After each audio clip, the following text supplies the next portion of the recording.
하나님의 은혜와 그 인도하신 가운데서 오늘 8번째 말씀, 그 안에 그와 함께, 상투적인 제목인 것 같지만 이 본문의 내용을 앞에 두고 떠올릴 수 있는 제목이 바로 이거 말고는 딱히 떠오르는 게 없었습니다. 그 안에 그와 함께, 어떤 말씀이기에 그 안에 예수님 안에 예수님과 함께라고 하는 제목으로 여러분들 앞에 서게 되는 것일까요?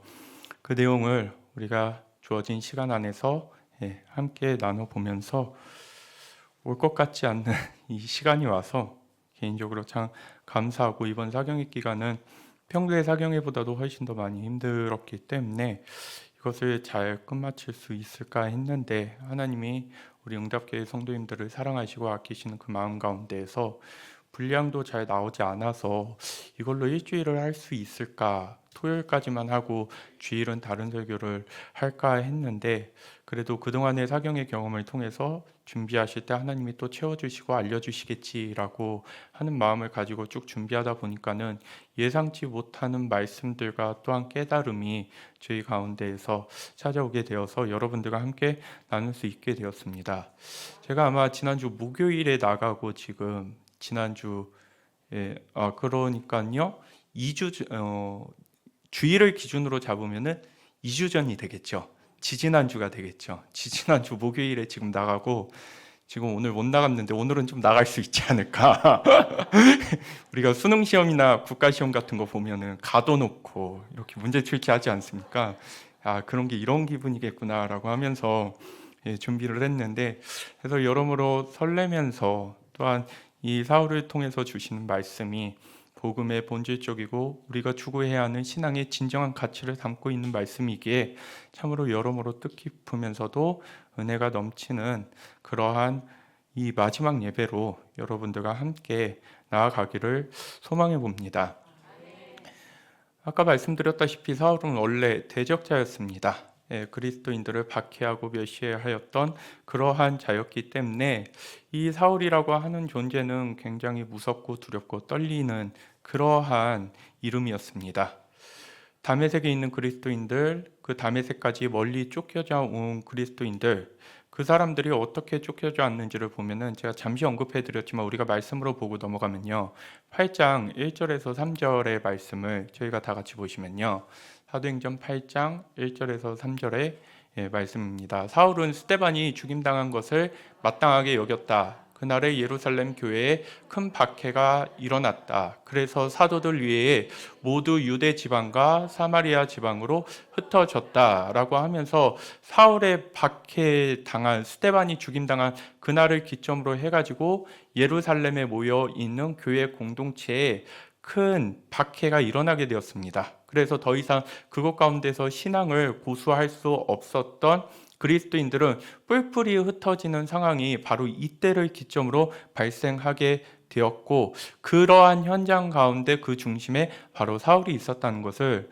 우리가 확인해 볼 수 있습니다. 2절을 보시면요, 경건한 사람들이 스데반을 장사하고 그를 생각하여 몹시 통곡하였다. 스데반이 하고 있는 그 설교를 보면은 성령님의 붙들리심 가운데에서 스데반이 사람들로부터 얻었던 칭찬과 명성도 참으로 좋았던 사람입니다. 그러한 사람이 신앙의 진리를 이야기하다 돌로 죽는 모습을 봤을 때 애통하고 비통한 심정을 감출 길이 없었을 것입니다. 그러한 아픔을 갖고 있는 사람들이 다시 자기가 살던 자신의 터전으로 돌아갔던 것이 아니라, 그러한 신앙을 중심으로 바탕으로 해가지고 박해를 당하게 되자 뿔뿔이 흩어지는 상황 가운데에서 발생하게 되었을 때 사울에 대한 미움과 원망은 더욱더 배가 될 수밖에 없었을 것입니다.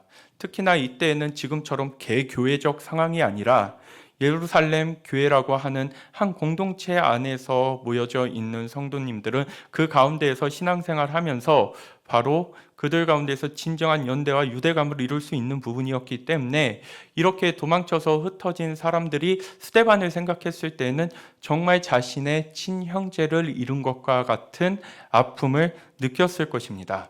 그런데 그렇게 뿔뿔이 흩어져 가지고 멀리 떨어져 있는 가운데에서 아나니아를 통해서 사울이 돌이켰다.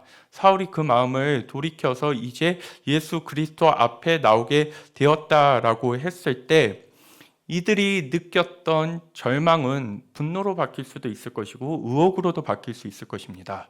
이제 사울이 스파이가 돼가지고 우리 가운데 침투해가지고 신앙을 가진 사람들을 다 넘겨버리려고 할 것인가 라고 하는 의심을 가질 수도 있었겠지만, 이 아나니아를 통해서 사울의 회심이라고 하는 게 껍데기에 겉으로 보여지는 대충 이루어진 회심이 아니라 그의 삶의 근본적 방향에 대한 전환이 이루어졌음을 환영하고, 그 사울을 봤을 때, 이들이 사울을 봤을 때 느끼게 되었던 좌절과 절망과 분노는 이내 그 사울과 함께 신앙생활을 이뤄가는 과정 가운데서 하나님의 섭리와 통치하심과 우리가 믿고 있는 그리스도가 헛된 분이 아니시구나, 우리가 믿고 있는 예수님 정말 대단한 분이시구나, 우리가 그 예수님을 붙잡고 살아갈 수 있겠구나라고 하는 그 마음과 그 생각을 누구를 통해서 확인할 수 있었을까요?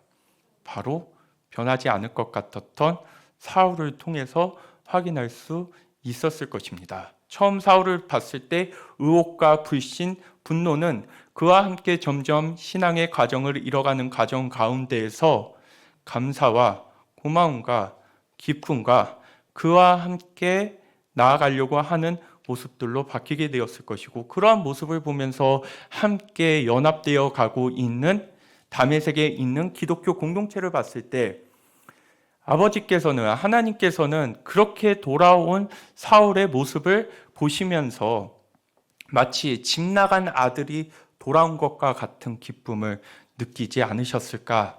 또한 그것이 결국에 아픔이었던 사울은 그의 회심을 통해서 진정한 기독교 공동체의 위로이자 확신을 가져다 주는 만남을 그 가운데서 보여주었던 것입니다. 우리가 구원이라고 하는 것은 예를 들어서 완전히 돌이키지 않는다 할지라도 주님의 전적인 은혜로 받을 수 있다고 십자가의 복음의 정신 아래서 많이 양보해서 그렇게까지 우리가 생각해 본다면요, 우리가 구원은 그렇게 받을 수 있겠지만 하나님의 동역자가 되어서 하나님의 일하심과 하나님의 인도하심을 받는 사람이라고 하는 것은 곧 거듭남이 없이는 이루어질 수 없는 일입니다. 제가 1부 예배 때는 말씀드렸지만 2부 예배 때는 설교가 길어서 말씀드리지 못한 부분인데요, 하나님의 동역자가 되어서 나를 향하신 예수 그리스도의 뜻을 넘어서 내 주변과 내가 살고 있는 세상에서의 하나님의 그 뜻을 이뤄가면서 사는 삶이라고 하는 것은 곧 내가 하나님을 향해서 내 중심이 바뀌지 않으면은 우리는 약간의 감정에 들떠가지고 좋았다가 다시 옛길로 돌아가고, 조금 되는 것 같아서 하나님 앞으로 나왔다가 다시 내가 살 길로 돌아가는 그 과정 가운데서 결국에 신앙이라고 하는 것은 내가 세워놓은 울타리 그 안에서 머물 수밖에 없지, 그 바깥을 넘어서서 내 주변의 사람들과 내가 살고 있는 보다 넓은 세계를 향해 펼쳐 나갈 수 없습니다. 그렇게 내 안에 갇혀버린 신앙은 점점 고인물이 되어서 썩게 되고, 그 썩은 물은 나까지 부패하게 만드는 상황 가운데 놓게 만듭니다. 우리는 맨 처음에 개인의 구원을 이야기할 수밖에 없습니다. 그런데 그 개인의 구원은 필연적으로 공동체와 하나님 나라라고 하는 보다 넓은 범위로 확장됩니다. 그 범위 안에서 우리가 알고 있었던, 우리가 느꼈던 하나님에 대한 은혜는 점점 깊어지고 다양화되며, 그 가운데서 하나님이 세상을 다스리고 통치하신다라고 하는 섭리가 무엇인지를 자연스럽게 알게 되는 것입니다. 스스로도 믿기지 않는 진리를 억지로 믿어야 하는 것처럼, 억지로 믿어야 하는 상황에 놓이는 것처럼 참으로 곤욕스러운 것이 없습니다. 여러분들은 진리라고 하는 것, 성령님이 이 세상을 통치하시고 다스리시며 우리의 삶을 인도하신다는 게 너무나도 자연스럽게 믿어지는지, 아니면 잘 믿어지지 않아서 억지로 그냥 그렇다고 쳐야 하는 그러한 문제인지를 생각해 볼 필요가 있을 것 같습니다. 거듭난 아나니아는 원수를 향해서 손을 내밀 수 있었고, 거듭난 사울은 자기에게서 손 내밀고 있는 그 기회를 놓치지 않고서 곧바로 아나니아의 만남을 기독교 공동체의 만남으로 옮겨가는 모습을 보여주고 있습니다. 아무리 목회자가 애쓰고 힘쓴다고 해봤자 여러분들에게 있어서 변화되는 결단을 대신해 줄 수 없습니다. 그 결단을 시몬을 통해서 말씀드렸습니다. 여러분들은 그 진리의 내용을 바르게 알아서 선택하며 주님 앞에 서야 하는 마지막 책임, 그 마지막 책임은 바로 여러분들께서 갖고 계시는 것입니다. 그 가운데서 여러분들은 두렵고 떨립지만 안타깝고 아쉽지만 그것을 철저히 거부하면서 여전히 내가 주인 되어서 이 땅을 썩어지지 않을 육신을 가지고 살아가는 것처럼 살아갈 수 있겠지만 반대로 그 가운데서 마음을 돌이키고 하나님 앞에 중심을 두면서 하나님을 알아가려고 했을 때 여러분들의 살아왔던 그 삶이라고 하는 것은 이전과는 다른 삶의 모습과 결을 가질 수밖에 없을 것입니다. 그렇게 거듭난 사람들의 만남이라고 하는 것은 이들로 하여금 좌절과 절망, 아픔과 상처에 머물지 않고 새로운 도약과 하나님의 섭리와 하나님의 함께하심을 깨닫게 됨으로 인하여서 이곳 가운데에서 개인의 한 생명이 구원받고 변화된 차원에서 그치는 것이 아니라 하나님께서 사도행전 1장 8절을 통해서 말씀하신 것처럼 온 유대와 사마리아와 땅끝, 그 땅끝이라고 하는 하나님의 계획을 이룰 채비를 바로 이곳 가운데서 해나가는 것을 보여주고 있습니다. 그렇게 해서 이러한 도움을 받으면서 보살핌을 받으면서 양육을 받으면서 격려를 받으면서 사울이 알고 있던 진리를 바탕으로 다메섹에 있는 회당에 가가지고 아까 말씀드린 것처럼 예수가 하나님 아들이다 라고 하는 내용을 선포했습니다. 그런데 회당이라고 하는 것은 유대인들이 제사를 드리기 위해서 모이는 장소입니다. 그러니까 쉽게 말하면 원정팀이지 홈이 아니에요. 홈그라운드가 아닙니다. 거기에 가가지고 사울이 이제 은혜 좀 받고 좀 며칠 배웠다고 막 이렇게 몇 달 배웠다고 예수가 하나님의 아들이다라고 했을 때 듣는 사람도 분명한 한계를 느꼈을 것이고 그 한계를 그 누구보다도 사울이 잘 알았을 것입니다. 왜 그랬을까요? 사울도 마찬가지로 그러한 전하는 내용에 있어서 믿지 않으려고 했던 자이었기 때문입니다. 그래서 22절 저희가 읽었던 22절에서 사울이 힘을 더 얻어 예수 그리스도라 증언하여 다메섹에 사는 유대인들을 당혹하게 하신지라라고 했을 때 진리를 전함을 통해서 얻게 되는 그러한 힘이 있습니다. 저도 구원을 얘기할 때, 사람의 거듭남을 얘기할 때, 회심을 얘기할 때 보이는 사람의 숫자는 많이 변하지 않는다 할지라도 사울처럼 정말로 변하지 않을 것 같은 한 사람이 하나님을 향해서 돌이키면서 새롭게 하나님을 알아가는 그 과정 가운데 섰을 때 저도 모르는 힘이 나와서, 저도 생각하지 못했던 힘이 나와서 지금도 이렇게 여러분들께 앞에 설 수 있고, 오늘 이게 마지막이기 때문에 온 힘을 다 쏟고, 제가 할 거는 여기에서 다 쏟고 자는 일, 오늘은 그거 말고 아무것도 없습니다. 그런다라고 했을 때 그 구원의 진리 가운데서 진짜 그 복음의 확실한 내용 가운데서 서게 되었을 때 힘은 나지만 분명 그것을 통해서 하나님의 뜻이 이루어지고 사람들을 변화시키고 하나님이 원하시는 그 길을 가는 데 있어서는 한계가 있기 때문에 곧바로 23절에서는 여러 날이 지난다라고 하는 표현이 나옵니다. 여기에 대해서 의견이 분분하지만은 이 여러 날이라고 했을 때는 사울이 이 여러 날을 보냈던 행적에 대해서 직접 고백하는 말씀이 나오는데 그 말씀이 갈라디아서 1장, 갈라디아서 1장 저희가 준비했었던 14절의 말씀부터 보시면요. 나는 내 동족 가운데서 나와 나이가 같은 또래의 많은 사람보다 유대교 신앙에 앞서 있었으며 내 조상들의 전통을 지키는 일에도 훨씬 더 열성이었습니다 라고 했을 때 자기 자신을 갈라디아 교회에서 소개하는 장면 가운데서 여기에서도 얘기하고 있죠. 신앙에 대해서 나는 다 알고 있는 자였고 그 누구보다도 열성 있는 자였고 정통성을 가진 적자였다라고 설명을 해주고 있습니다. 15절을 보시면 이렇게 나와 있습니다. 그러나 나를 모태로부터 따로 세우시고 은혜로 불러주신 하나님께서 16절 보시겠습니다. 그 아들을 이방 사람에게 전하게 하시려고 그를 나에게 기꺼이 나타내 보이셨습니다. 그때 나는 사람들과 의논하지 않고, 자, 지금 16절의 상황이 어떤 상황이냐면요, 바로 사울이 예수 그리스도를 만났었던 상황, 다메섹에 그 가는 길 위에서 예수님을 만났었던 상황에 대해서 16절과 같이 이야기를 하면서, 그렇게 나타내 보이셨는데 그때 나는 사람들과 의논하지 않고서 뭐를 했냐면은, 또 나보다 먼저 사도가 된 사람들을 만나려고 예루살렘으로 올라가지도 않았습니다 라고 하면서 곧바로 어디로 갔냐라고 얘기하고 있냐면은 아라비아로 갔다라고 얘기를 하고 있습니다. 지금 행적이 잡히십니까? 사울이 그렇게 전했지만은 그 다메섹에 있다가 그렇게 전한 과정 가운데에서 사울이 이제 그 행선지를 어디로 옮겼냐면 아라비아, 광야라고 할 수 있는 곳인데요. 그 광야가 어떤 땅이냐면 모세가 율법을 받았던 시내산이 있는 땅.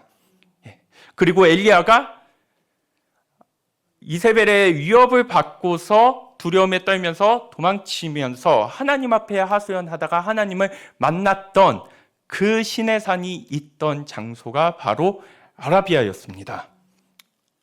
결국 사울 자체가 4일의 시간을 통해서 모든 것이 다 정리되고 모든 능력들을 다 습득한 것이 아니라 모세가 그 첫 여정을 시작하면서 하나님의 말씀을 받았던 그것으로 돌아가서 이사야가 하나님을 만나고서 다시 사역의 현장으로 들어갔었던 그 시내산 가운데에서 3년을 머무는 시간을 보여주고 있는 것입니다. 우리가 글로 휙휙 보니까요, 쫙쫙 넘어가니까요, 여러 날 하니까요, 여러 날 하면 1초죠. 그런데 그 여러 날과는 반대로 우리가 여기 가운데서 생략되어 있는 시간이 몇 년이라고요? 3년. 정신을 바짝, 되게 죄송스러워요. 점심을 다 드시고 나서 이런 말씀을, 이제 숫자, 연대가 나오는데 이 연대를 여러분들께서 어느 정도 지금 계산하실 수 있으셔야 됩니다. 그러니까 사울이 회심했을 때를 예수님이 태어나시고 난 이후에 약 주후 AD 32년으로 봅니다. 대략 거기에서 플러스 마이너스 1, 2년의 오차는 학자들마다 다 다르지만은 대략적으로 의견이 모아지는 곳은 바로 예수님이 태어나신 지 32년 정도에 바로 뭐가 됐냐면은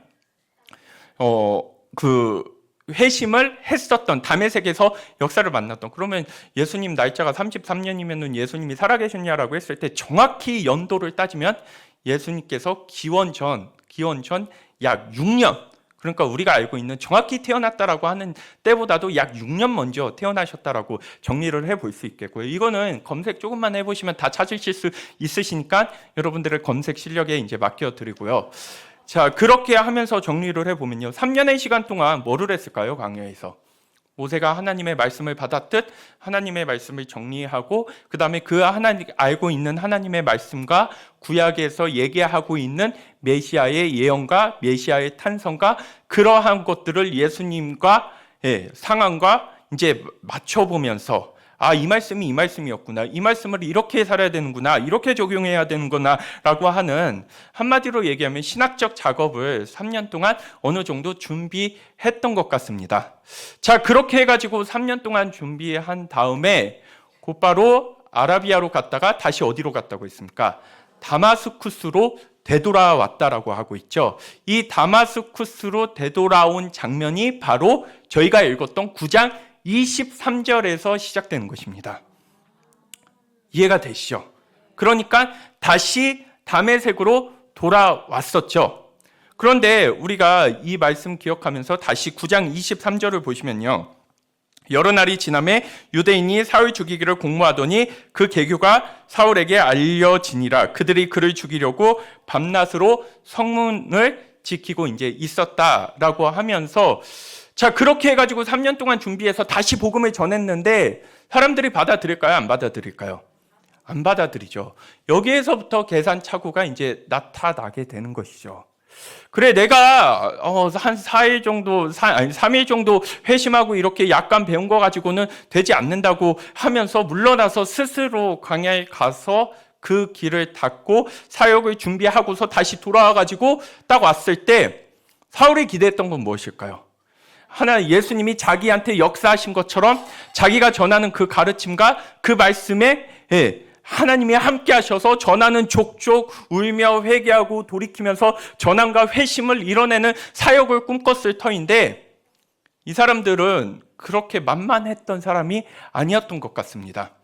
사울이 자꾸 돌아와서 이상한 소리를 한다는 것을 듣고서 야, 저렇게 자꾸 헛소리 할 바에는 죽여버리자라고 하는 이 모습 가운데에서 사울은 뭐를 볼까요? 자기 자신이 과거에 살았던 삶의 모습을 또한 들여다보게 됩니다. 아, 내가 저렇게 죽였구나. 내 독단적 진리로 내 스스로 옳다고 하는 생각으로 제대로 들여다보려고 하지도 않고 알아보려고 하지도 않고 내가 죽이려 했던 자였구나. 그러한 삶에 대한 여러 가지 소외와 감정들을 가지고 있었겠죠. 그러한 마음을 품고서 그 계략을 알고서 그 죽이려고 하는 움직임을 그 다메섹에 머물러서는 해결할 수 없기에 여기에 나와 있는 것처럼 그의 제자들이 밤에 사울을 광주리에 담아 그러나 그의 제자들이 밤에 사울을 광주리에 담아서 성 바깥으로 달아 내렸다. 내리리라. 제가 혼돈을 드려 죄송합니다. 자, 달아 내렸다라고 얘기를 하고 있습니다. 그래서 다메섹에서 뭐 한 것이죠, 지금? 지금 쉽게 말하면 쫓겨난 것입니다. 쫓겨난 상황 가운데에서 아까 읽었던 갈라디아서 1장 16절의 말씀을 봐도 맨 처음에 예루살렘에 가가지고 이제 뭐를 해야 될까요? 원래 예수님을 따랐던 제자들, 사도들을 만나야 했던 것 같은데 사도를 만나지 않고 쫓겨난 자신의 모습을 보면서 그러니까 쉽게 말하면 지금 사역이 실패한 거예요.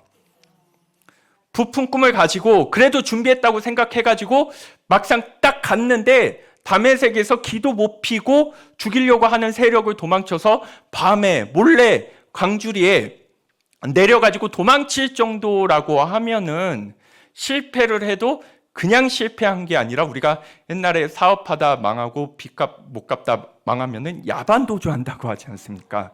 야반도주 할 정도면은 망해도 폭삭 망한 거죠. 그러한 야반도주의 모습을 이곳 가운데서 보여주어서 내 사역에 무슨 문제가 있지 않을까? 내가 놓치고 있는 부분이 있지 않을까? 그러면은 사역을 오래 하고 예수 그리스도를 따랐던 제자들을 한번 만나봐야겠다 해가지고 어디로 간다는 것입니까? 예루살렘으로 간다는 것입니다. 26절을 보면 사울이 예루살렘에 가서 이르러서 거기에 있는 제자들과 어울리려고 하였으나 그들은 사울이 제자라는 사실을 믿을 수가 없어서 모두들 그를 두려워하였다라고 얘기하고 있습니다. 예루살렘하고 다메섹은 몇 킬로 정도 떨어져 있다고요? 230킬로 떨어진 그 가운데에서 또한 다메섹 가운데에서 이렇게 자리를 비웠었던 시간들을 생각하고 교통과 통신이 지금과 같지 않았던 시대 가운데에서 사울이라고 하는 자는 여전히 그리스도인들에게 있어서 박해하는 자여 아직 그 오명이 다 풀리지 않았던 것 같습니다. 그래서 갈라디아서 1장 17절을 저희가 돌아가서 보게 되면은 곧 나보다 먼저 사도가 된 사람들을 만나려고 예루살렘으로 올라가지도 않았습니다. 나는 곧바로 아라비아로 갔다가 다마스쿠스로 되돌아갔습니다. 18절 보시면요. 또한 이렇게 나와 있습니다. 그러면서 3년 뒤에 나는 게바를 만나려고 예루살렘으로 올라갔습니다. 이 3년이라고 하는 것을 바로 여기에서 잡는 겁니다. 이해가 되시죠? 어떤 개념인지. 3년의 개념을 여기서 잡아서 나는 게바를 만나려고 예루살렘으로 올라갔습니다. 나는 그와 함께 보름 동안을 지냈습니다. 라고 하면서 19절을 또한 보시면요. 그러나 나는 주님의 동생 야고보 밖에는 사도들 가운데 아무도 만나지 않았습니다. 15일 동안 베드로랑 있었고 또한 야고보까지 만나볼 수 있었지만은 누구는 만나지 못했다라는 것입니까? 바로 그가 만나려고 했던 예수 그리스도를 따라다녔던 제자들 많은 사도들은 만나지 못했다는 것을 확인해 볼 수 있게 됩니다. 그렇게 해가지고 예루살렘 가가지고 아무튼 사도들을 만났지만은 아까 읽었던 예루살렘 사도행전 9장 26절의 말씀을 보면요.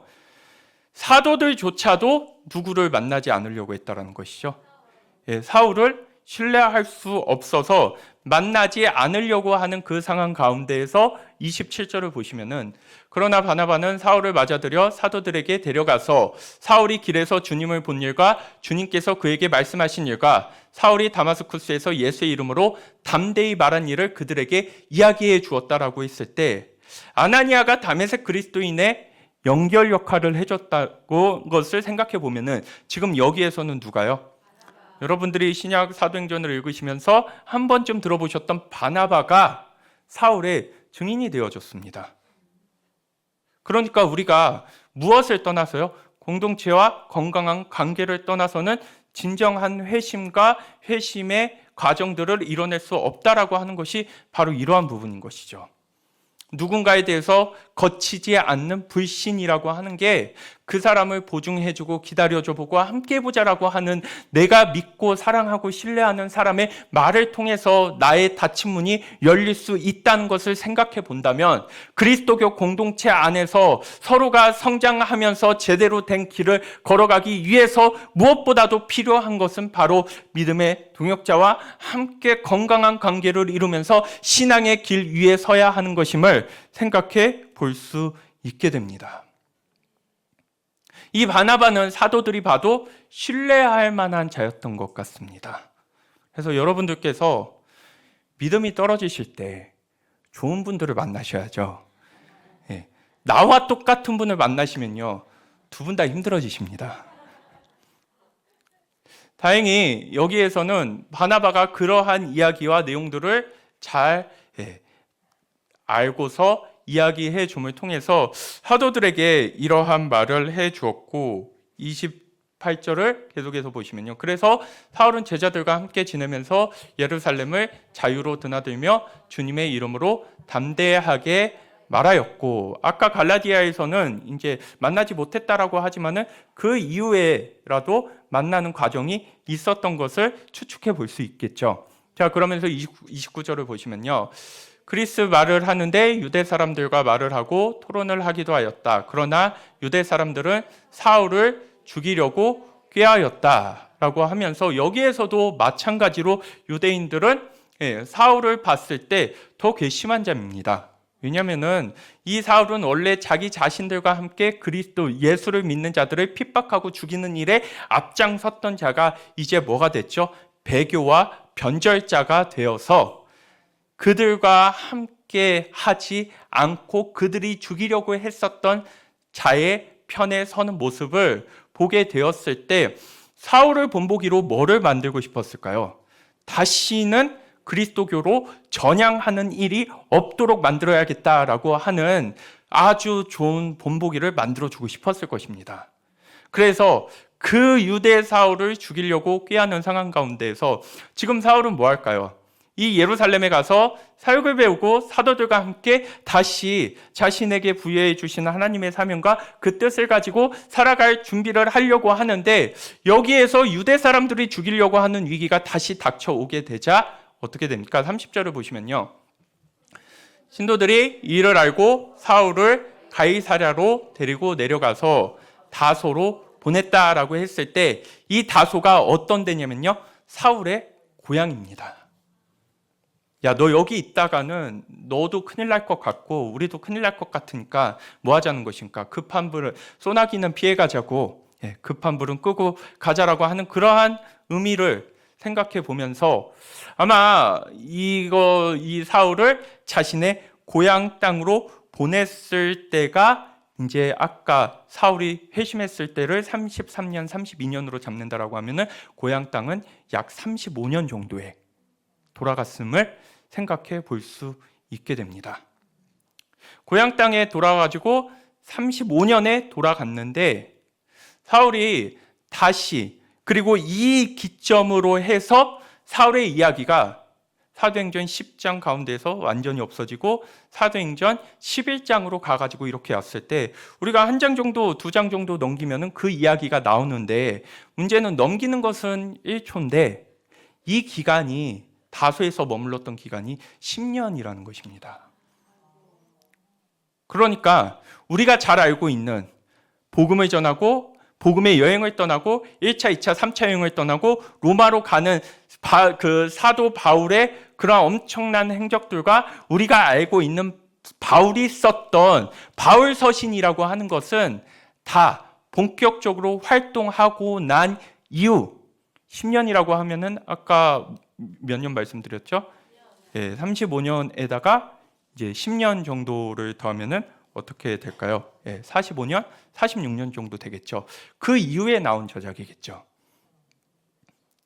그러니까 준비하는데 대략 한 13년 보고 사역을 한 거는 그것보다 짧습니다. 12년 정도로 봐가지고 사울이 약 한 57년, 58년 정도에 참수당했다라고 이제 전해져 내려오고 있습니다. 사울이 이 과정 가운데서 생각할 부분이라고 하는 것은요, 회심하면은 다 할 줄 알았죠. 우리는 그 이후의 내용들이 회심하고 나서 그냥 곧바로 다 이루어진 줄 알았습니다. 어떤 한 분께서 묵상해서 올려주신 살 가지고 과연 회심이 되냐라고 했을 때 당연히 그것은 큰 전환점이었겠죠.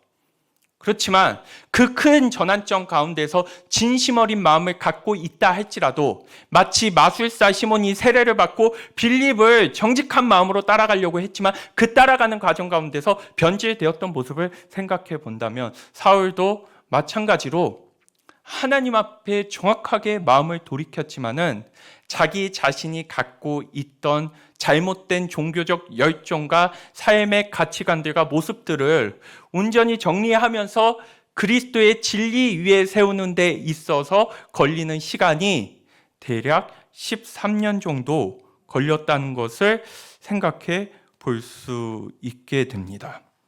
결국 회심은 시작이었지 완성이 아니었습니다.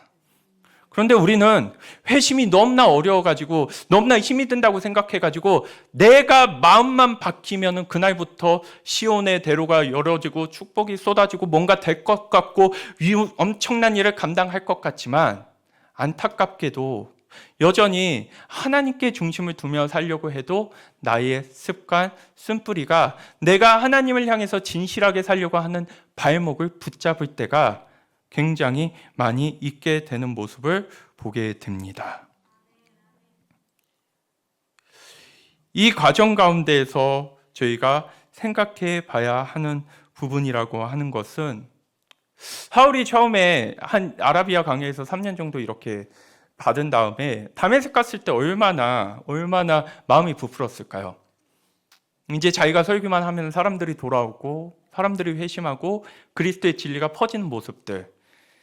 저도 그런 적이 있어요. 저도 제가 설교하면 사람들이 뉘우치고 눈물 흘리고 사람들이 점점 모이고 이렇게 한다고 하면은 사경회 같은 거 안 하죠. 네. 주일에 한 번만 해도 그런 거를 해야죠. 진짜 실력 있고 진짜 능력 있으면은 그렇게 한 번만 해도 되겠죠. 그런데 이렇게 오래 한다고 해서 그것만 가지고 되는 게 아니구나. 그 가운데에서 군에 가서도 마찬가지죠. 뭔가 군사역을 위해서 영혼의 복음 저를 위해서 그렇게 해줘요. 많은 영혼을 살리고 오세요. 만나고 오세요 하는데 진짜 군에 가서 군목이 만날 수 있는 최소 인원. 정말 최소 인원. 저보다 작은 교회는 못 봤어요. 그러한 곳 가운데에서 내가 여기서 뭐 하고 있지? 이게 맞는가? 내가 여기 이렇게 있는 것이 맞는가? 하면은 저는 공군 모임에 가끔 너무 멀어서 안 가도요.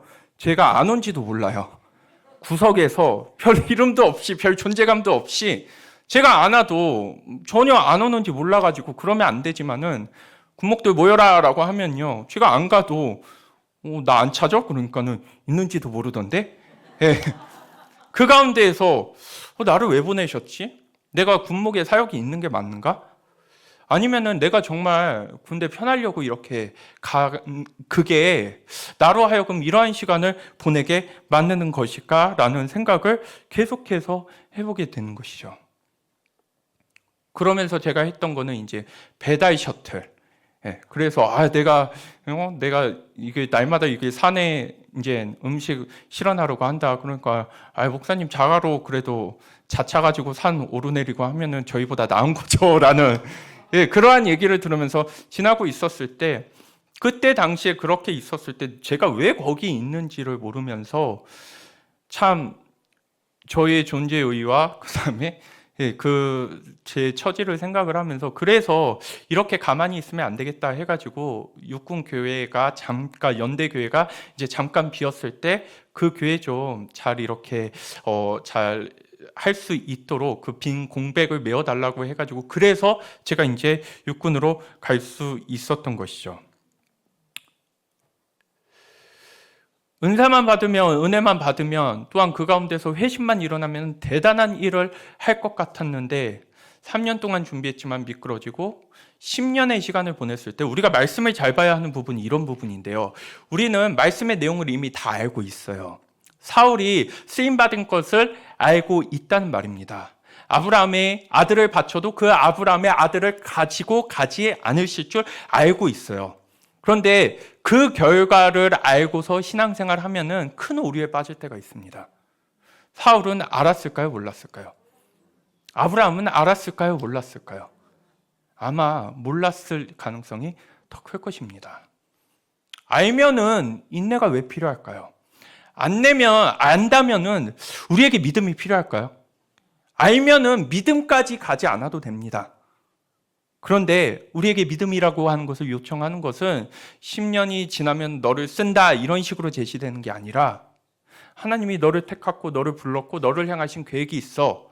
근데 그게 언젠지는 몰라 라고 했을 때 기한도 모르고 어떻게 쓰실지 어떻게 인도하실지도 보이지 않는 상황 가운데서 오늘 설교의 제목처럼 그 안에 그와 함께, 이게 그 13년의 세월 동안 세워지지 않는다면 이내 언젠가 쓰겠지, 언젠가 높아지겠지, 언젠가 괜찮아지겠지, 언젠가 하나님이 들어주시겠지라고 하는 그 희망은 도리어 사울을 죽이는 독이 될 것입니다.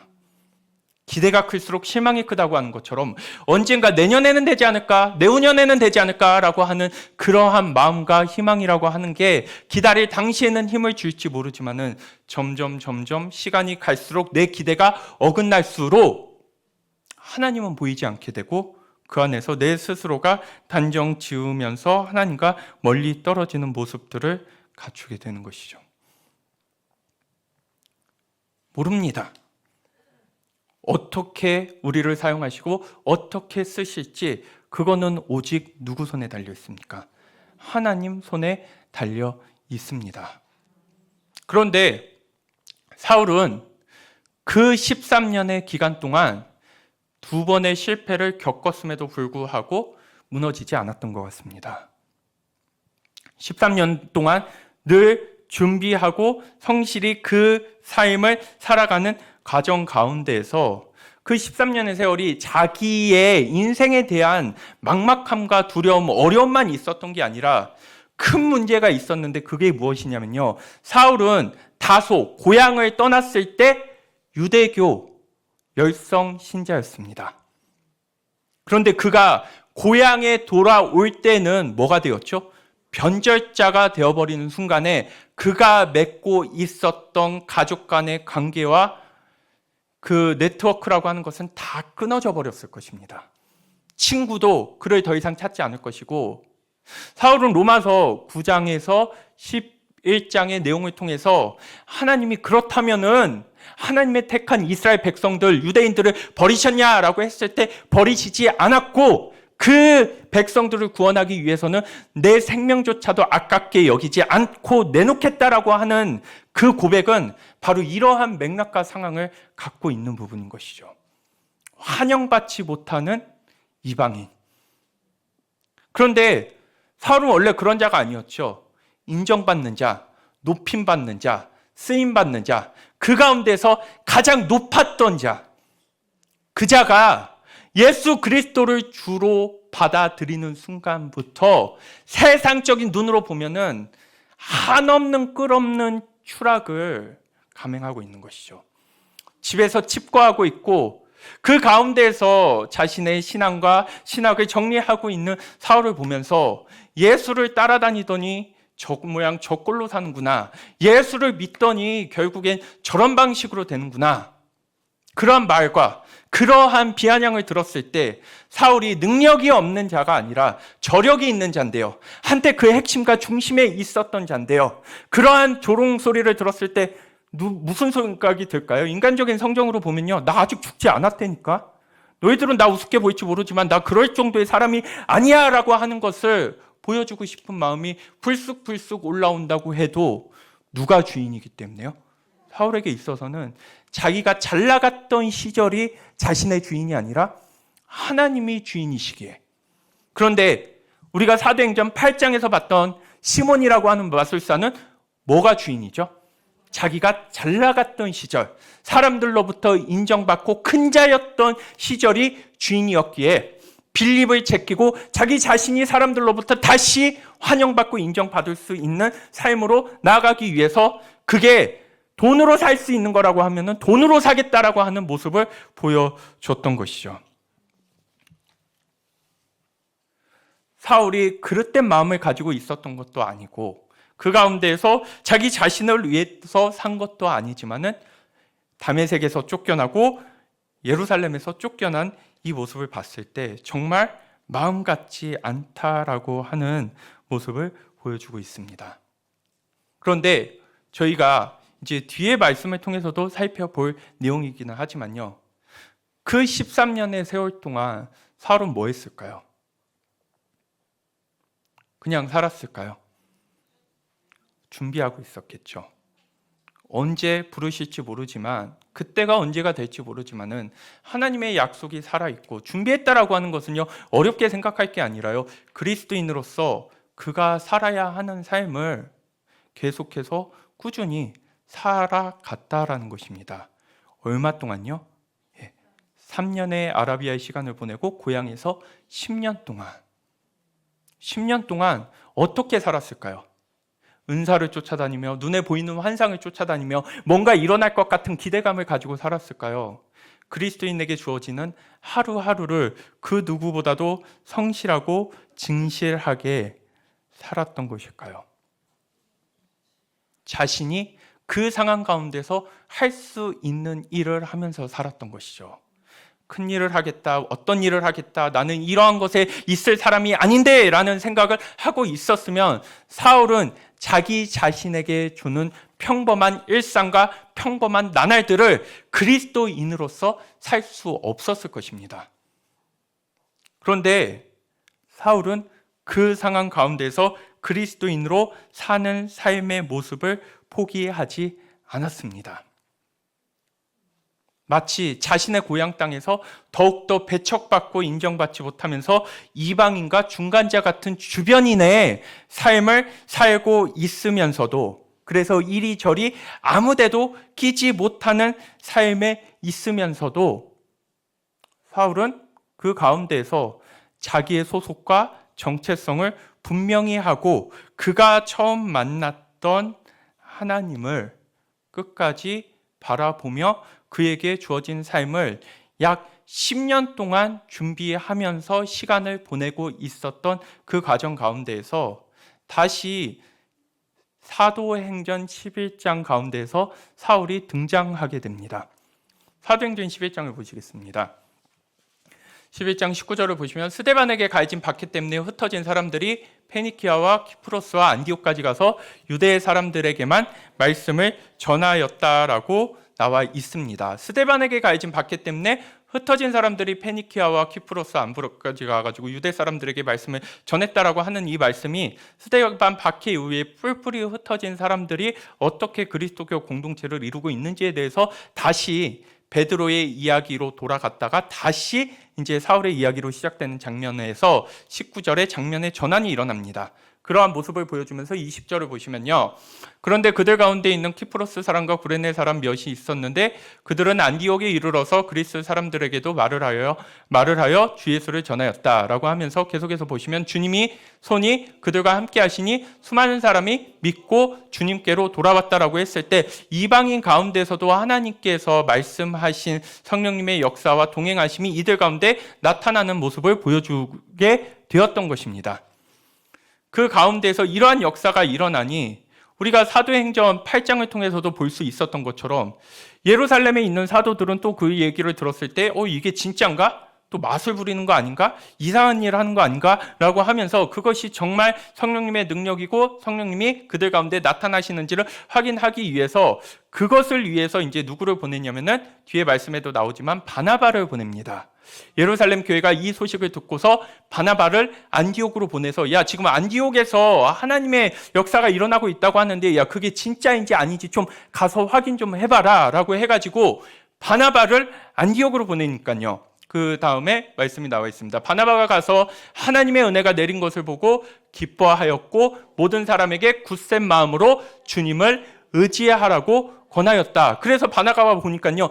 진짜 하나님의 은혜가 이제는 한정되어 있는 유대인들에게 아니라 온 이방인들에게까지 흘러내린 것을 보면서 기뻐하였고 그러면서 모든 사람에게 굳센 마음으로 주님을 의지하라고 권하였다라고 합니다. 그런데 항상 이 가운데서 또한 깊이 생각해 봐야 하는 것은 무엇입니까?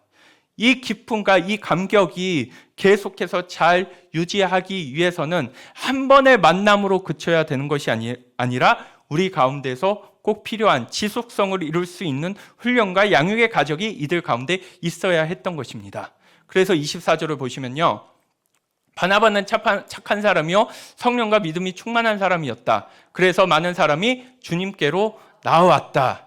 여기에서 성령과 믿음이 충만한 사람은 독단적이고 이기적이며 자기 종교밖에 얘기하지 않고 다른 사람을 무시하고 멸시하는 모습과는 완전히 다른 모습을 보여주고 있습니다.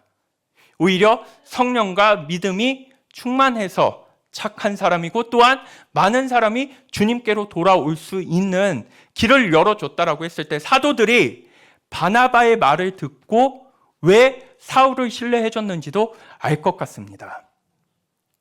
이 증언이라고 하는 것은 우리가 아나니아 때도 볼 수 있겠지만은 날마다 주를 바라보며 내가 얼마나 정직하고 성실하게 하루하루를 살아왔는가를 통해서 나에 대한 신뢰가 쌓이는 것을 생각해 볼 수 있습니다. 그런데 우리는 내가 쌓아야 되는 이 성실한 삶을 통해서 얻어야 되는 신뢰마저도 마술사 시몬처럼 뭐를 통해서요? 성령의 능력으로 한 번에 만들어 버리려고 하니 그 안에서 여러 가지 불협화음과 진짜 신뢰 있는 자로서의 성숙한 모습을 보여주지 못하고 있어서 오히려 교회 다니는 사람들끼리 우스갯소리로 기도하는 사람 더 조심해야 돼. 하나님만 믿는다고 하는 사람, 그런 사람 조심해야 돼. 나는 하나님밖에 없어요 라고 하는 사람들, 그런 사람들이 위험한 사람들이야 라고 이야기하는 모습들을 보게 되는 것이죠. 저 같은 사람이 진짜 위험한 사람이라는 것입니다.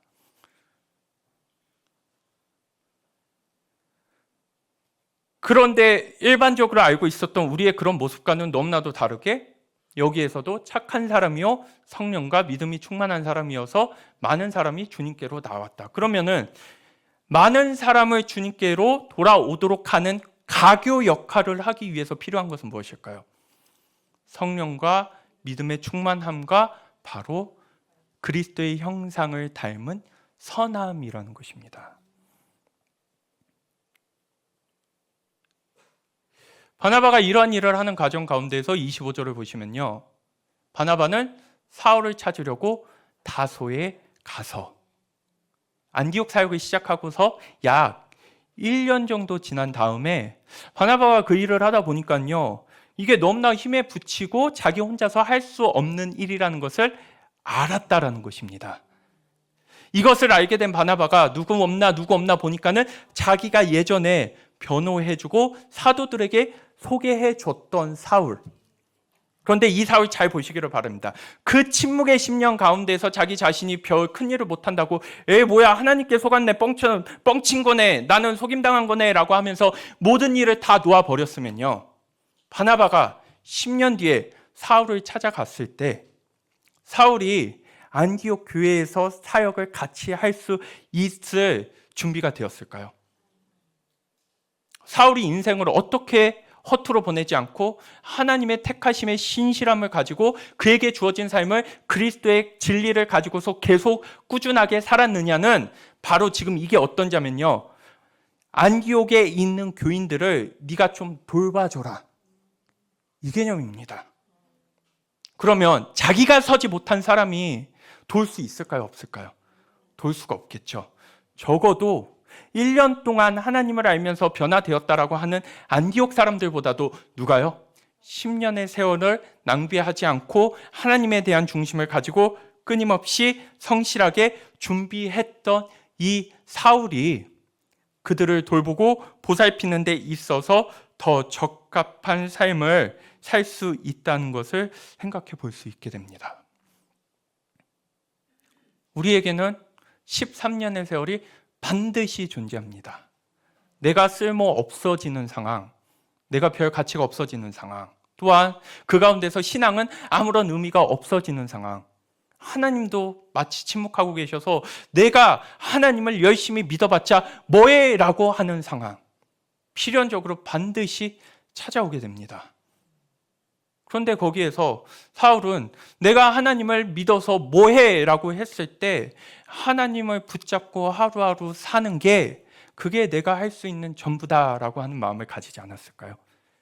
그 자체가 의미가 있다는 것, 그 자체가 사울에게 있어서 귀한 일이라는 것, 하루하루를 하나님 앞에 진실하고 성실하게 사는 게 우리에게 의미 있는 삶이라고 하면서 그 하루를 놓치지 않으려고 하는 삶을 살아갔을 때 예기치 못한 사건이 찾아와도, 예기치 못한 부탁이 찾아와도 곧바로 합류해서 뭐 하면 될까요?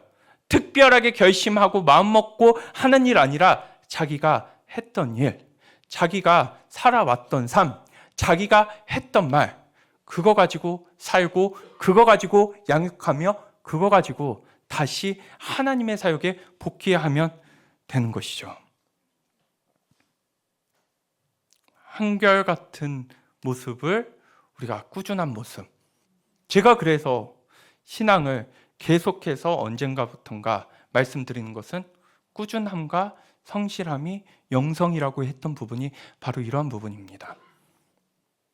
말씀을 어쩌다 은혜 받아서 한두 번 묵상하는 것은 할 수 있지만요, 오랜 세월을 거쳐서 꾸준하게 내게 주어진 횟수를 넘기지 않고 제대로 해나가는 삶이라고 하는 것은 우리 주변에 많을 것 같은데 많지 않습니다.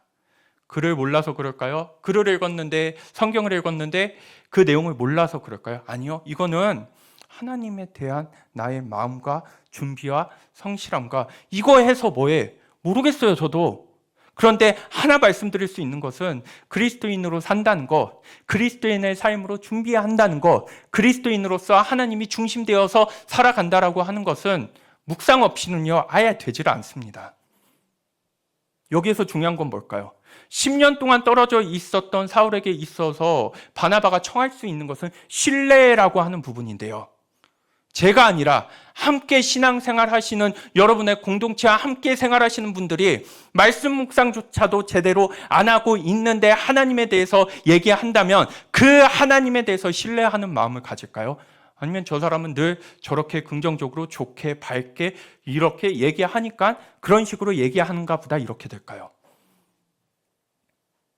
이거는 우리의 존재가 걸려있는, 본질이 걸려있는 가장 핵심적이고 중요한 문제입니다. 사람들은 나를 평가 안 할까요? 나를 생각 안 할까요? 내 신앙이 어떨지에 대해서 가늠하지 않을까요? 다 생각하고, 다 가늠하고, 다 마음속으로 어느 정도 평가하고 있습니다. 그 사람들이 무서워서 하자는 게 아니라 그거는 결과론적인 얘기고요. 하나님 앞에 성실하게 그 하나님을 붙잡고 진실하게 하나님의 형상으로 변화되면서 살아갈 수 있는 길을 어디에서 만들고 찾을 것이며, 세트죠. 말씀 묵상과 기도. 하루에 30분도 주님 앞에 드리지 못하는 우리가 고난과 역경이 닥쳐오면 주님 앞에 매달리면서 간구하게 된다고 하는 것은 나를 위해서 기도하는 것이지 하나님의 진리 위에 서기 위해서 기도하는 것은 아니죠. 내 고난을 면하기 위해서 기도하면서 주님을 끝까지 붙잡는 것은 신앙의 열정이 아니라 바로 내 욕망의 표출이죠. 나는 괴로움 당하면 안 돼요. 나는 아프면 안 돼요. 나는 이러한 어려움을 당하면 안 돼요. 가장 중요하고 본질적인 문제 앞에 서 있는 우리가 그 작은 시간도 하나님 앞에 성실하게 드리면서 나를 하나님 형상으로 만들지 못하는 우리가 내게 닥쳐오는 큰 기회와 축복 앞에, 그 욕심 앞에 무너지지 않을 자신을 갖고 계십니까? 여러분들이 교회 열심히 안 나와도 하나님 일 잘 되실 수 있어요. 부자 되실 수도 있고 사는 거에 있어서 별 문제 없으실 수도 있어요. 그럼 잘 먹고 잘 살고 어려운 일 닥치고 안 닥치고 우리가 지금 그것을 위해서 그리스도로 향해 나가는 것입니까? 아니죠. 하나님의 형상을 회복하고 그리스도인으로 살면서 이 땅에서 내게 생명 주시고 나를 불러주신 그 소명에 붙들림 받아서 사는 삶을 살기 위해서 그리스도 앞에 나온다면요, 우리가 왜 그거를 해야 하는지에 대한 목적과 접근 방식부터가 달라져야 하는 부분이 바로 이 부분에 있는 것이죠. 그 두려움 안 될까요? 이렇게 열심히 준비했는데 나를 안 쓰시면 어떻게 하나? 그것도 맡기는 겁니다. 열심히 하나님께 사역했는데 하나님 목회 안 되면 어떠죠? 맡겨야죠. 잘 되는 거 보고 열심히 하는 것입니까? 아니죠. 진리 위에 서서 하나님의 원하심을 보고 열심히 하는 것이죠. 괴로움 당하면 어떡하죠? 맡겨야죠. 그 맡김이 그때 고난이 닥쳐오는 당시의 의지로 될 수 있는 부분일까요? 아니죠. 아무 일 없지만 오늘을 하나님의 말씀을 붙잡고 살아가는 것. 아무 일 없지만 오늘을 진리에 붙들림 받아서 그것을 놓치지 않고 살아가려고 하는 내 삶이 사울의 3년처럼 쌓이고 사울의 10년처럼 쌓였을 때 영성이라고 하는 게 나타나죠. 그게 영성입니다. 그렇게 형성돼서 그러한 마음을 가지고 나를 연단하며 나를 주님의 형상을 닮아가며 기도하고 말씀 보고 예배드리고 그 안에서 하나님을 만나며 그 만남을 나의 삶으로 확장시켜서 삶의 균형을 찾아가서 내가 가정 안에 있든지 교회 안에 있든지 저 사람은 그리스도의 사람, 하나님적 기준, 그리스도의 진리에 밑바탕 되어 살아가는 사람이다. 그게 바로 복음을 통해서 갖고 있는 한 인간의 완성이자 총체적인 꿈과 우리가 나아가야 되는 궁극적 목적이라고 말씀드릴 수 있는 것이고요. 때로는 그 가운데에서 에너지가 넘치는 사람들이 있습니다. 자기 혼자만 사는 게 아니라 그 넘치는 에너지를 가지고 주변 사람들에게 전파하고 그것을 가지고 섬기며 그것을 가지고 주님의 복음의 진리 위에 건강하게 서나가는 사람들을 중심으로 뭐가 생기냐? 그러한 사람들을 중심으로 교회가 생기는 것입니다. 교회 안에 거하는 것. 저는 교회 안에 거하는 게 꿈입니다. 서로를 너무 사랑하는 그 마음 가운데서도 하나님이 중심이 되고 하나님이 중심이 되는 그 마음을 가지고 갈등과 어려움이 있어도 봉합하고 화합하면서 진짜 교회라고 할 수 있는 그곳 가운데에서 나 혼자 하지 못하는 어렵고 힘든 일들을 그 사람들과 함께 해나가면서 진정한 회복과 다른 이들을 살리고 섬기며 큰 꿈을 가지게 되는 것. 그 큰 꿈이라고 하는 것은 교회가 커지는 꿈이 아니라요. 정말 어려운 사람들을 돕고 싶습니다. 그로 말미암아 하나님이 살아있음을, 하나님의 형상이 우리의 소망이 됨을, 그것이 우리의 빛이 됨을, 돈도 안 되는 것, 왜 그렇게 애쓰고 힘쓰고 그렇게 노력하느냐라고 했을 때 그리스도인들은 이렇게 사는 거예요. 이렇게 살려고 하나님 믿는 거예요 라고 하는 것을 부끄럽지 않게 이야기할 수 있는 그 삶 가운데 놓이도록 하기 위해서 개인의 평안과 만족 안에 거하는 삶이 아니라 말입니다.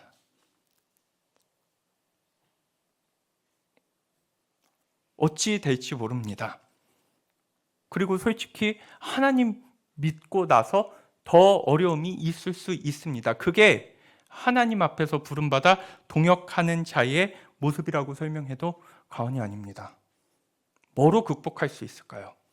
내가 주님을 진심으로 사랑하고자 하는 마음이 아니면은 어떤 것도 극복하지 못할 것입니다. 이제 우리의 신앙은 이막의 신앙 가운데서 우리의 신앙은 주님을 사랑하면 하는 거예요. 내 주님을 사랑하지 않는다 하면은 안 하셔도 됩니다. 최고의 영광은 가장 좋고 높고 많은 것을 드리는 게 아니라 내 사랑하는 마음으로서 주님을 내가 찾는 게 하나님께 드릴 수 있는 최고의 영광입니다.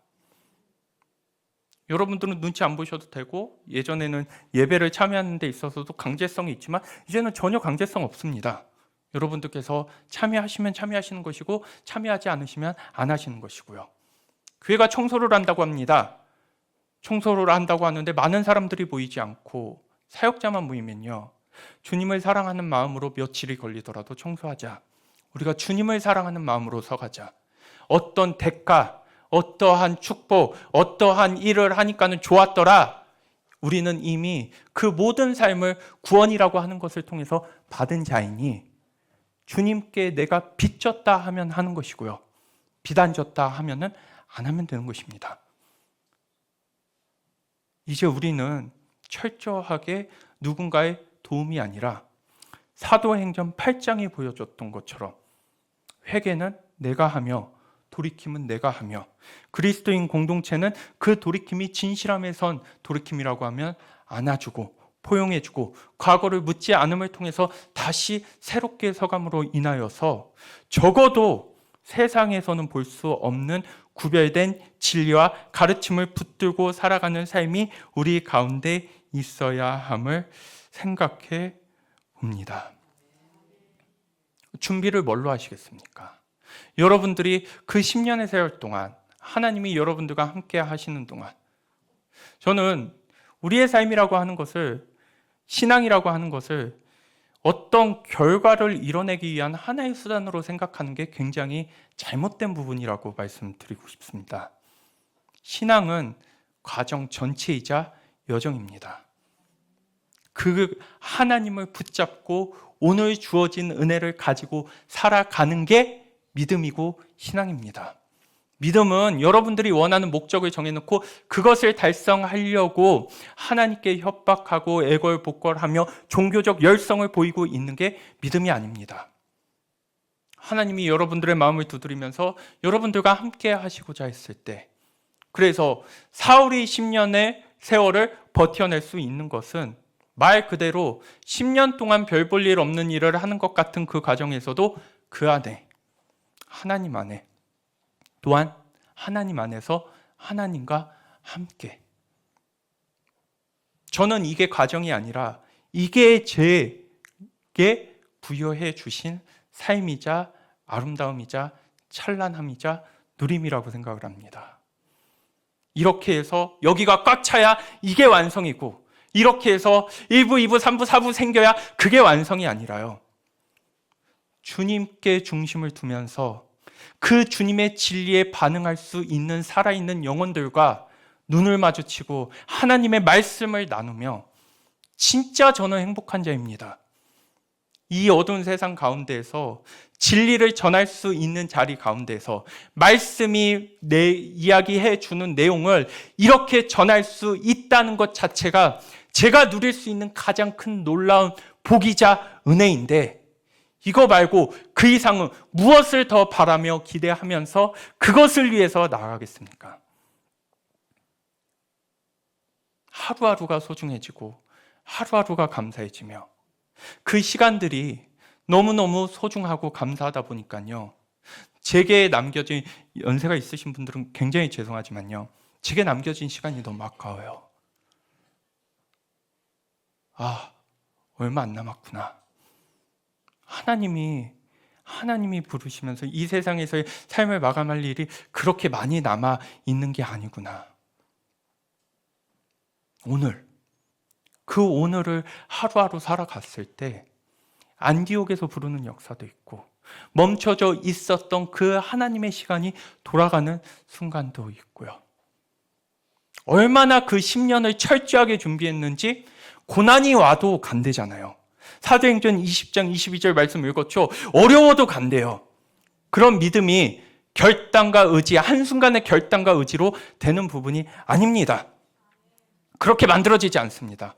오랜 시간 말씀을 붙들고 하나님의 진리를 붙들고 그것을 직접적으로 살아내는 과정 가운데서 쌓인 총 25년의 내공이 그 안에 담겨져 있다고 했을 때요. 뭔가를 시도하고 있지만 저는 사람의 변화라고 하는 게 단순간에 한 번에 만들어지지 않는다고 봅니다. 그것은 이미 미리 사역을 하셨던 분들의 공통적인 증언입니다. 빠른 사람은 7년, 그보다 늦은 사람은 10년의 세월 동안 하나님을 향한 건강한 습관과 사고 방식과 세계관과 인생을 해석하고 바라보는 틀에 있어서의 진정한 전환이 그 가운데서 이루어지지 않는다면 우리는 잠깐 하나님 앞에 기뻐하고 돌이키는 척 했다가 다시 내가 주인된 삶을 쫓아서 살아갈 수밖에 없습니다. 이 세상이 전부고 이 눈에 보이는 게 전부라고 하면 그렇게 살아도 여한이 없는 삶이겠죠. 그런데 만약 여러분들께서 영혼을 들여다보시며 영원이라고 하는 그 시간 안에서 하나님의 섭리와 통치가 그 가운데 있다는 것을 누군가의 강요가 아니라 스스로 믿게 되신다면 지금 우리에게 주어진 이 하루를 하나님의 말씀의 진리에 기초해서 살아내는 삶을 언제까지 멈출 것이냐라고 하는 질문이 생겨납니다. 중차대한 문제이고 본질적인 문제입니다. 구원이라고 하는 게 여러분들 수요일이고 주일이고 계속해서 들여다보지만 까보면 까볼수록 내가 믿고 있었던 구원이 진짜 성경에서 말하고 있는 구원이었는가? 라고 할 정도로 복잡하고 미묘하고 심오하면서도 또한 무엇입니까? 한순간에 단번에 내 기분대로 규정하거나 정의 내릴 수 없다는 게 구원인 줄 아는데 넘나 아니라고 준비되지 않는 모습으로서 우리가 살아가고 있는 것은 아닌지 생각해 보게 됩니다. 이 사도행전에 바나바의 청탁이라고 하면 좀 부정적이죠. 그러한 권유를 이제 중심으로 해서 사울의 사역이 본격적으로 시작되는 것을 통해서 13장부터 27장 땅끝까지 이르러 내 복음을 전하라라고 하셨던 그 예수님의 명령이 이루어지는 과정들을 들여다 보게 됩니다. 말이 그렇지 참 쉽지 않았을 삶일 것입니다. 그런데 그 삶을 무슨 영광을 누리겠다고 여러분들은 동참하고 싶으시다는 것입니까? 그 목적을 잘 들여다보시기를 바랍니다. 쉽지 않은 그 삶, 나 혼자 살아가기도 벅찰 것 같은 그 삶을 다른 누구와 함께 살아가면서 그 가운데에서 내가 원하는 것이 아니라 하나님이 원하시는 것을 쫓겠다라고 하는 목적은 무엇입니까? 그 목적이 우리 가운데 확실하고 선명해야 사울처럼 흔들리지 않습니다. 그 안에 그와 함께 하루를 살아가는 사람들은 그 안에서 아파하고 신음하고 눈물 흘리며 그 안에서 고통하면서 자신의 앞날을 기대하고 바라며 살아갈 것입니다.